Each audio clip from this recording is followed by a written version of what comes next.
রবীন্দ্রনাথ ঠাকুর। বিশ্বের অন্যতম সেরা কবি রবীন্দ্রনাথ ঠাকুর। তিনি কলকাতার জোড়াসাঁকোর ঠাকুর পরিবারে জন্মগ্রহণ করেন 1268 সালের 25শে বৈশাখ। তার বাবার নাম দেবেন্দ্রনাথ ঠাকুর ও মায়ের নাম সারদা দেবী। রবীন্দ্রনাথ ঠাকুর গৃহশিক্ষক ও তার বাবার কাছে পড়াশোনা করতেন। স্কুলে যেতে পছন্দ করতেন না। তিনি 7-8 বছর বয়সে কবিতা লিখতে শুরু করেন। তিনি বহু কবিতা, গল্প, নাটক ও গান রচনা করেন। গীতাঞ্জলি নামক কাব্যগ্রন্থ লিখে তিনি বিশ্বের শ্রেষ্ঠ নোবেল পুরস্কার লাভ করেন। আমাদের জাতীয় সঙ্গীত জনগণ মন অধিনায়ক গানটি তারই লেখা।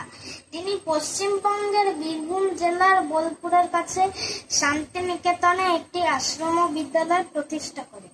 তিনি শুধু কবি ছিলেন না, তিনি ছিলেন স্বদেশপ্রেমিক ও মানবপ্রেমিক। এই কর্মময় পুরুষের জীবনের অবসান হয় 1348 সালের 22শে শ্রাবণ।